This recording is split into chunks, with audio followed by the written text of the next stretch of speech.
Imaginez que vous deviez quitter précipitamment votre domicile. Qu'est-ce que vous emporteriez? La Bible? C'est très spirituel. Non, je crois qu'une chose qui est très importante qu'on devrait absolument prendre, c'est nos papiers d'identité. C'est vrai que sans papier d'identité, ça peut être compliqué. On ne peut pas voyager, on ne peut pas prouver qui nous sommes, on ne peut pas obtenir d'autres papiers importants. Voilà, c'est compliqué. Et ceux qu'on appelle les sans-papiers, ils vivent souvent dans la pauvreté, dans le dénuement, dans la peur d'être renvoyés, etc. C'est vraiment quelque chose de compliqué. Les papiers d'identité, ça légitime en quelque sorte notre présence, ça permet de nous reconnaître, ça permet de légitimer notre existence. Alors, sur notre carte d'identité, il y a différentes choses qui figurent. Bon, bien sûr qu'il y a notre photo, mais il y a aussi notre nom, notre nationalité, notre prénom et encore d'autres choses. Et en fait, notre identité, elle se construit avec ces éléments-là. La nationalité, ça nous rattache à nos origines, à notre culture, à nos racines. Le nom, ça nous rattache à notre famille. On porte le même nom que nos parents, que nos grands-parents, etc. Bon, après, quand une femme se marie, elle prend le nom de son mari, c'est vrai qu'elle s'intègre à une autre famille. Et puis le prénom, eh bien, c'est quelque chose qui sert à nous distinguer des autres membres de la famille. Donc, c'est 3 éléments qui sont vraiment importants. Et on va se construire avec ces éléments-là. Et parfois, il y a des gens qui veulent changer de prénom ou de nom ou de nationalité, voilà, pour différentes raisons. Mais chaque être humain, en fait, a besoin de racines, de sentiments d'appartenance. Et le nom et la nationalité donnent ce sentiment d'appartenance. Et chaque être humain a aussi besoin d'individualité, c'est-à-dire d'être différent des autres, quelque chose qui va le différencier. C'est avec ces éléments-là qu'il va se sentir exister par rapport à autrui. Donc, il y a besoin, en même temps, d'être semblable, ce sentiment d'appartenance, d'être dans une famille, d'être dans un pays et citoyen d'un pays, et puis en même temps, ce besoin d'individualité, d'être différent des autres. Et les personnes qui ne connaissent pas leurs racines, qui ne connaissent pas, par exemple, leurs parents biologiques ou un des 2 parents biologiques, c'est souvent très compliqué pour eux. Et ils vont rechercher, à certaines périodes de leur vie, leurs origines, leurs racines, et ils auront besoin de ça pour pouvoir se construire psychologiquement. À certaines périodes de leur vie, notamment l'adolescence, quand ils deviennent parents, ou à l'âge du milieu de la vie, où il y a ces crises existentielles, voilà, dans la quarantaine, eh bien, c'est des périodes charnières où les personnes ont vraiment besoin de connaître leurs racines et ils vont rechercher cela jusqu'à ce qu'ils trouvent. Et s'ils ne trouvent pas, ils auront ce sentiment qu'il leur manque une pièce du puzzle de leur vie. Donc, on voit que l'identité, c'est vraiment quelque chose d'important. Voilà, donc ceux qui n'ont pas ces repères-là, parce que c'est des enfants qui ont été adoptés, ou qui sont nés sous X, ou qui sont de pères inconnus, ou qui sont le fruit d'une relation illégitime, pour eux, c'est souvent compliqué. Alors, on a tous une origine terrestre, donc qu'on la connaisse ou qu'on ne la connaisse pas, et puis qu'on n'a pas choisi. On n'a pas choisi de naître dans tel pays, d'avoir tel et tel parent, etc. Mais on a aussi une origine spirituelle. Alors, c'est de ça que je vais parler ce matin, de notre identité spirituelle. Et j'ai donné comme titre à mon message « Quelle est ton identité spirituelle ?» Qu'est-ce que la Bible dit à ce sujet? Alors, on ne trouve pas forcément le mot « identité » dans la Bible, mais la Bible a quand même beaucoup à nous dire à ce sujet. Alors, je ne vais pas prétendre pouvoir tout dire ce matin, puisque je pense qu'il faudrait quand même plus de temps qu'une demi-heure pour ça. Mais tout d'abord, par rapport aux origines. La Bible parle beaucoup d'origines. D'ailleurs, la parole de Dieu commence par parler des origines. Les origines du monde, les origines de la terre, des cieux et de la terre, les origines des plantes, des animaux, et de l'homme et de la femme. Et elle nous montre aussi que Dieu est à l'origine de tout ce qui existe. Et les évangiles commencent aussi par parler des origines. Dans les 4 évangiles, dans les tout premiers versets, on trouve le mot origine ou commencement ou généalogie. Par exemple, dans Matthieu 1.1, Ça commence comme ça. Voici la généalogie de Jésus-Christ, fils de David, fils d'Abraham. Après, il y a tout le détail de la généalogie. Puis souvent, quand on lit la parole de Dieu, les généalogies, on se dit, ouais, ça sert à quoi? C'est rébarbatif à lire. Je pense que quand vous lisez la Bible, vous ne vous amusez pas forcément à lire tous les noms qu'il y a dans les généalogies. Voilà, on se demande à quoi ça sert que ce soit dans la Bible, qu'est-ce que ça a à nous apporter. Par contre, moi, je connais quelqu'un qui s'est converti en lisant la généalogie de Jésus. Voilà, c'est particulier, mais voilà, ça existe quand même. En fait, c'est important les généalogies parce que ça permet de relier tel individu à ses ancêtres et de voir au travers de toutes ces personnes, de voir le plan de Dieu s'accomplir dans l'histoire. À quoi ça sert? C'est à ça, en fait, voir que le Seigneur, il est fidèle dans l'accomplissement de son plan pour l'humanité ou pour tel individu en particulier. Et dans la généalogie de Jésus, telle qu'elle est définie dans Matthieu, on voit ce verset, la généalogie de Jésus, fils de David, fils d'Abraham. On pourrait plutôt mettre descendant, parce que bien sûr que Jésus n'était pas directement le fils de David ni le fils d'Abraham. Pourquoi il y a ces deux noms qui ressortent? Parce que David, c'est un grand roi, et ça nous montre que Jésus est roi, qu'il est de descendance royale. Il est le roi des Juifs, mais il est aussi le roi des rois et le Seigneur des seigneurs. Et puis fils d'Abraham, pourquoi? Parce que c'est à Abraham qu'ont été faites les promesses. Quand Dieu a appelé Abraham, il lui a dit « Toutes les nations de la terre seront bénies en toi et en ta postérité ». Et Jésus a accompli cette prophétie. Elle a été accomplie en Jésus parce que quand Jésus est venu, il est venu pour sauver toutes les nations, pour sauver les gens de tout peuple, toute tribu, toute nation. Il est devenu le sauveur universel. Et c'est ainsi que toutes les nations peuvent être bénies dans cette descendance d'Abraham, en Jésus-Christ. Alors voilà pour ce qui est des origines. Maintenant, par rapport aux noms. Et les noms sont très importants dans la Bible. On trouve énormément de versets qui parlent de cela. Les noms ont tous une signification. Alors la Bible ne parle pas de prénoms. Mais quand on parle de David, d'Abraham, de Pierre, Jacques ou Jean, c'est clair que c'est des prénoms, ce n'est pas des noms. Il n'y avait pas de nom, il n'y avait que des prénoms. Pourquoi? Parce que pour identifier quelqu'un, on disait son prénom, on disait fils de tel et tel, ou de la tribu de, ou bien encore de tel et tel endroit. Ça remplaçait en fait le nom de famille. Donc le nom, voilà, de dire de la tribu de, au fils de, ça montrait l'appartenance de la personne. Et Dieu lui-même s'est révélé aux hommes sous différents noms qui représentaient son caractère, ses attributs, l'Éternel, le Très-Haut, le Tout-Puissant, etc. Voilà, différents noms pour montrer chaque fois un attribut de Dieu. Le nom, dans la parole de Dieu, représente la personne elle-même. Quand il est par exemple marqué dans les psaumes « Louer le nom de l'Éternel », ça veut dire louer l'Éternel, tout simplement. Où nous avons confiance en son saint nom, ça veut dire nous avons confiance en lui. On donnait à l'enfant un nom, donc un prénom, en fonction de ses caractéristiques physiques, par exemple, ou des circonstances de sa naissance. Voilà, on a des exemples avec Ésaü et Jacob, avec Benjamin. Et parfois, Dieu a indiqué aux parents le nom à donner à l'enfant à naître.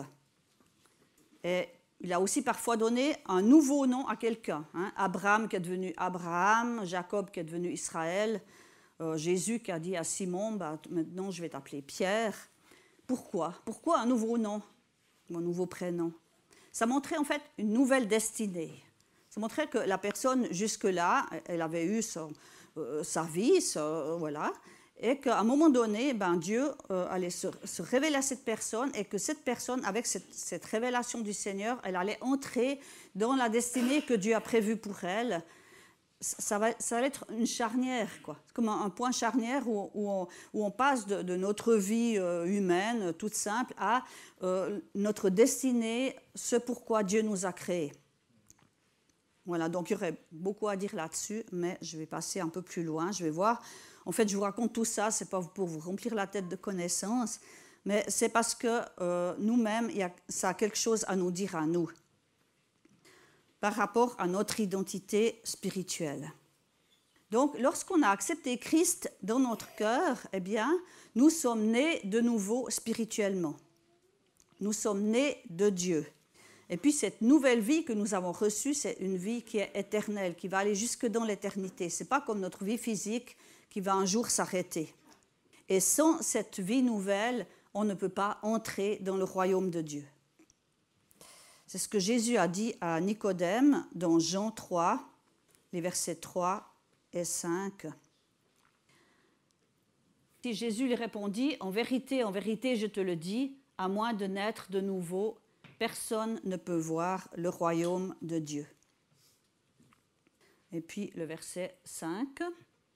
Ce qui est né de parents humains est humain, et ce qui est né de l'esprit est esprit. Ne t'étonne pas que je t'ai dit, il faut que vous naissiez de nouveau. Et ce terme, naître de nouveau, peut être traduit aussi par naître d'en haut. Donc ça montre vraiment cette origine céleste. Nous avons reçu, lorsque nous avons accepté Christ en nous, une nouvelle origine qui est une origine céleste. Nous sommes nés de Dieu, nous sommes nés d'en haut.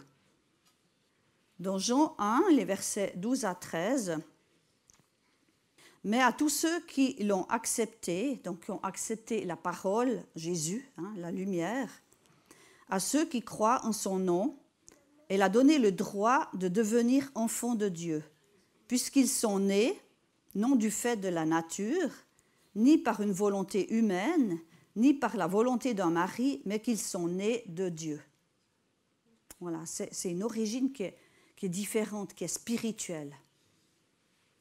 Et dans 2 Corinthiens 5, le verset 17, « Si quelqu'un est en Christ, il est une nouvelle créature. Les choses anciennes sont passées, voici, toutes choses sont devenues nouvelles. » Donc, nés de nouveau, nés d'en haut, nés de Dieu, nous avons reçu une nouvelle identité, une identité spirituelle, une nouvelle origine. Nous sommes nés d'en haut.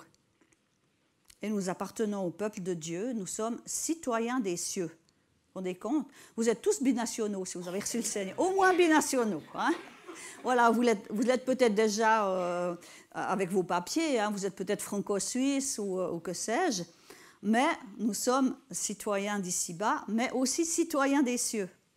C'est ce qui est mis dans Philippiens 3, le verset 20. « Quant à nous, nous sommes citoyens du royaume de Dieu. » C'est pas rien quand même. Je ne sais pas si vous réalisez ça. Je pense qu'on ne réalise pas vraiment. Voilà pour l'origine. Maintenant, par rapport au nouveau nom, eh bien, nous faisons désormais partie de la famille de Dieu. C'est ce qu'on a chanté au début. Nous sommes frères et sœurs, puisque nous sommes devenus les enfants de Dieu. Nous faisons partie de la famille de Dieu. Dans 1 Jean 3, verset 1, « Voyez quel amour le Père nous a témoigné pour que nous soyons appelés enfants de Dieu, et nous le sommes. » Et être enfant de Dieu, ça implique aussi être héritier du royaume, héritier de Dieu. L'enfant a droit à un héritage. Dans Galates 4, les versets 4 à 7, « Dieu a envoyé son Fils pour racheter ceux qui étaient sous la loi, afin que nous recevions le statut d'enfants adoptifs. Et parce que vous êtes ses fils, Dieu a envoyé dans votre cœur l'esprit de son Fils qui crie « Abba, Père ». Ainsi, tu n'es plus esclave, mais fils. Et si tu es fils, tu es aussi héritier de Dieu par Jésus-Christ. Nous sommes enfants de Dieu, nous sommes fils et filles de Dieu. Nous pouvons appeler Dieu notre Père.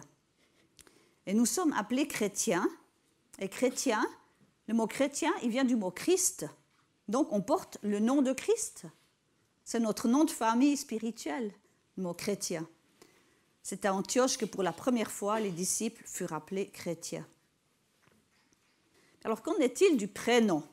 On a vu les origines, on a vu le nom de famille qui montre notre appartenance à la famille de Dieu, mais le prénom.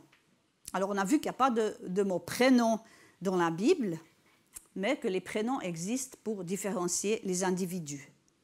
Et la Bible déclare que Dieu nous connaît par notre nom, alors sous-entendu par notre prénom. Il nous connaissait même avant qu'on soit conçus dans le ventre de notre mère. C'est quand même quelque chose d'extraordinaire. Et le fait qu'il nous appelle par notre nom, ça veut dire qu'on existe pour lui. Quand Dieu a créé les cieux et la terre, il a donné un nom à tout ce qu'il a créé. Il a amené les choses à l'existence et il leur a donné un nom. Et c'est la même chose avec nous, en fait. Quand on est né, voilà, nos parents nous ont donné un prénom, mais Dieu nous appelle par notre nom. Est-ce que vous savez que dans l'éternité, vous aurez un nouveau prénom? Vous savez ça? Il y a un verset qui en parle, c'est dans Apocalypse 2, le verset 17. « Au vainqueur, je donnerai à manger de la manne cachée, et je lui donnerai un caillou blanc. Sur ce caillou est écrit un nom nouveau que personne ne connaît si ce n'est celui qui le reçoit. » Quand même étonnant ce verset. On peut se dire, mais qu'est-ce que ça veut dire?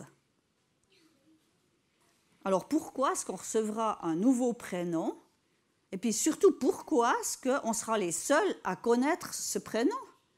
Quand même étonnant. Ça m'a toujours intrigué ce verset. Alors je ne vais pas prétendre donner la bonne interprétation, ou la seule valable, ou que sais-je, mais je vais vous proposer une interprétation.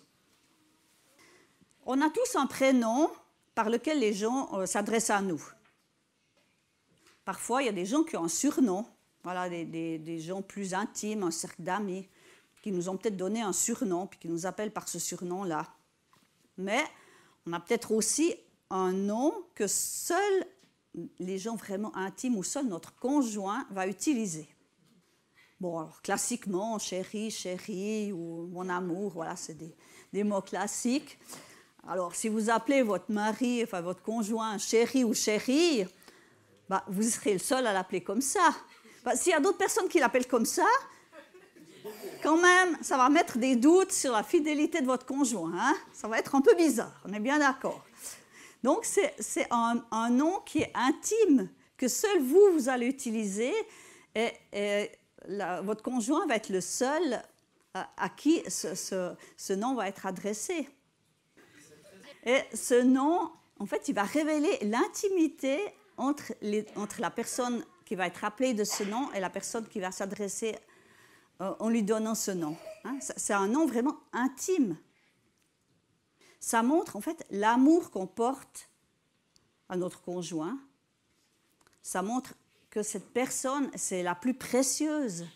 C'est qu'il y a une relation exclusive avec cette personne. Cette personne, elle est plus importante que toutes les autres. Elle est spéciale.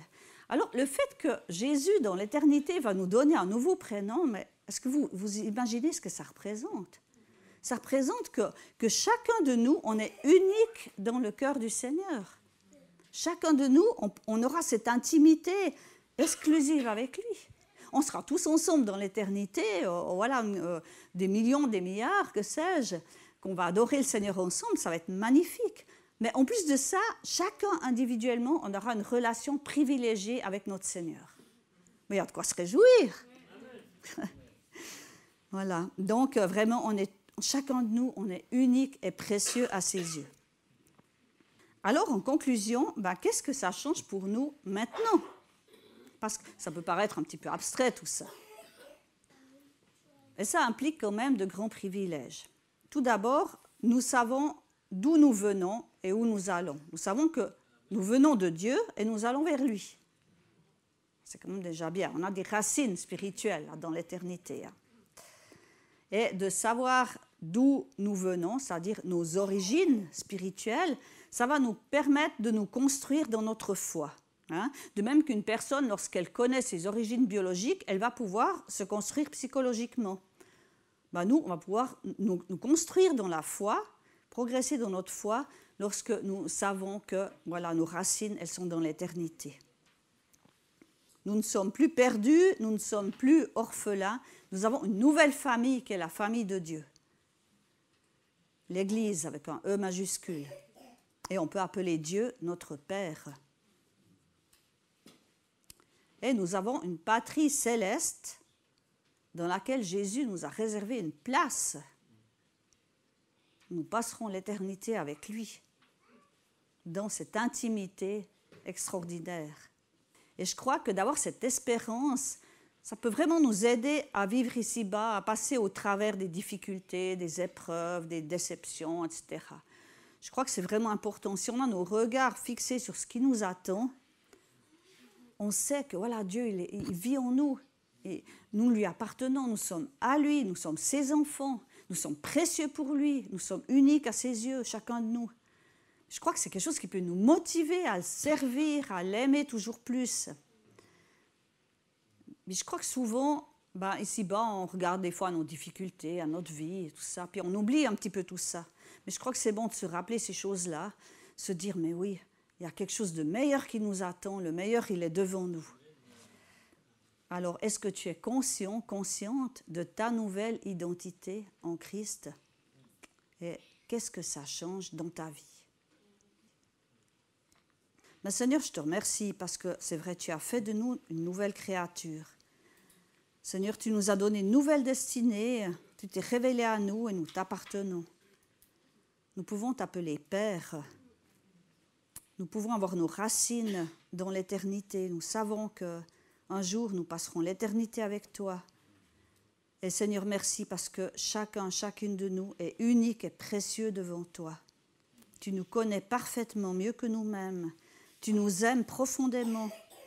Tu as donné ta vie pour chacun de nous. Et Seigneur, merci parce que dans l'éternité, nous aurons cette intimité avec toi. Ce sera sans... Ouais, il n'y aura plus le péché, il n'y aura plus tout ça, il n'y aura plus les préoccupations. Ce sera parfait, ce sera une intimité parfaite, totale. Et on peut se réjouir. Et Seigneur, je te demande que chacun de nous puisse prendre conscience de ça. Et puis Seigneur, que ça nous motive chacune de nous à t'aimer toujours plus, à te servir toujours plus, à nous consacrer à toi. Sachant que notre vie ici-bas, c'est du temporaire. Mais que, Seigneur, notre vie, elle est pour l'éternité avec toi. Alors, merci de rejoindre chacun, de toucher chacun, de révéler vraiment cela à chacun d'entre nous, pour la gloire de ton nom. Amen.